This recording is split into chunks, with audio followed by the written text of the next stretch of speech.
अगर आपकी MRI normal है और कमर दर्द आपका ठीक नहीं हो रहा तो इसकी क्या वजह हो सकती है। ये कमेंट आया है, इन्होंने कहा है कि मेरी भी एमआरआई ठीक है, 3 साल से दर्द में मुब्तला हूँ, कोई अफाका नहीं, कमर अकड़ गई है और नीचे से भी रेस्ट बहुत कर चुके हैं लेकिन फ़र्क नहीं पड़ा। तो ये बीमारी आपकी कमर में है, ठीक है, या ये बीमारी किसी और जगह पे है जिसकी वजह से कमर में दर्द हो रहा है।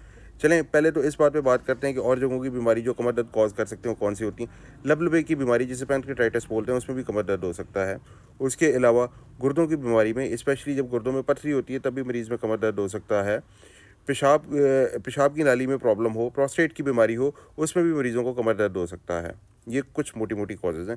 उसके अलावा अगर पेट के अंदर आपकी कोई बीमारी चल रही हो, स्पेशली अयोटा का एनेरिज्म हो, उसमें भी बाज़ वक़्त मरीज़ों को कमर दर्द हो सकता है। उस पे आपकी एमआरआई कमर की नॉर्मल आएगी। ये तो हैं रेयर कॉजेज़, ये बड़ा रेयरली देखा गया, लेकिन ये वो बीमारियां हैं जिनको हमने रूल आउट करना है कि अगर कमर दर्द ठीक नहीं हो रहा तो हम इसे इन्वेस्टिगेट करते हैं। क्योंकि होता ये है, मैंने ऐसे भी देखा है कि मरीज़ को मसला पेट में था, मरीज़ को मसला जो था वो गुर्दों में था, मरीज़ को मसला मसाने में था और वो कमर दर्द का इलाज कराता रहा था। कभी एपिड्यूरल स्टेरॉइड लग रहा था, कभी ओज़ोन लगवा रहा था, कभी कुछ लगवा रहा था, कमर दर्द नहीं सेटल हो रहा था। मिस डायग्नोज हो गया, हमेशा वो ख़राब होकर हमारे पास आता था और इतने सारे इलाज कराने के बाद जब उसको डायग्नोज किया था तो बीमारी कोई और निकली थी। इनफैक्ट मुझे अभी जो मेरा पहला पेशेंट था, बंदे को ना अपना पहला पेशेंट हमेशा याद होता है।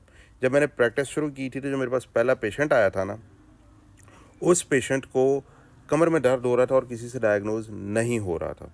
बाज़ मरीज़ होते हैं जो स्ट्रेट फॉरवर्ड होते हैं, हाथों में टेस्ट होते हैं, सारे उनकी डायग्नोसिस होती है, डायग्नोज हुए होते हैं, इन्वेस्टिगेट हुए होते हैं और सिर्फ इलाज पूछने के लिए आते हैं, उनको हम इलाज बता देते हैं। लेकिन कुछ मरीज़ ऐसे होते हैं जिनको डायग्नोज ही नहीं हुए होते। तो वो पेशेंट जो था वो ऐसे ही था। मेरे पास आए हैं, मैंने उन्हें इन्वेस्टिगेट की, मैंने उन्हें पहले एग्ज़ामिन किया लिटा के, पहले 15-20 मिनट लगा के हिस्ट्री ली, फिर एग्ज़ामिन किया। एग्ज़ामिनेशन पे मुझे एक पर्टिकुलर फाइंडिंग मिली। मैंने उनके खैर, अब कमर दर्द ना किसी से पकड़ा जाए उनका, मैंने उनका फिर जब अल्ट्रासाउंड एब्डोमेन कराया, अल्ट्रासाउंड एब्डोमेन बड़ा सस्ता टेस्ट है, हर जगह पे हो जाता है। अल्ट्रासाउंड एब्डोमेन पे डायग्नोसिस, वो बीमारी डायग्नोज हो गई। कमर दर्द एक मखसूस रीजन का था और मेरे जहन में था कि यहाँ पे कमर दर्द इस वजह से हो सकता है, क्योंकि वो एक कॉज हमने पड़ी हुई थी। उस मरीज़ को जो था, उस मरीज़ को पित्ते की बीमारी निकली थी। पित्ते की बीमारी की वजह से अपर बैक में पेन होता है और एक मखसूस पॉइंट पे होता है, लेकिन किसी से वो पकड़ी नहीं जा रही थी। वो एक रेयर प्रेजेंटेशन है, उसको और कोई भी सिम्टम्स नहीं थे, सिर्फ उसको कमर दर्द होता था और वो उसका यहाँ पे अब ऊपर करके था, लोअर बैक में नहीं था। कहानी सुनाने का मकसद ये है कि कमर दर्द आपका कमर की मसाइल के अलावा भी और वजूहात से हो सकता है। लेकिन अगर आपकी एमआरआई कमर की नॉर्मल आई है और आपको इस पे कमर दर्द जो है वो नहीं आपका किसी से डायग्नोज हो रहा, तो फिर मेरा मशवरा ये है कि आप फौरी तौर पे अपनी पूरी कमर के एक्सरे कराएं।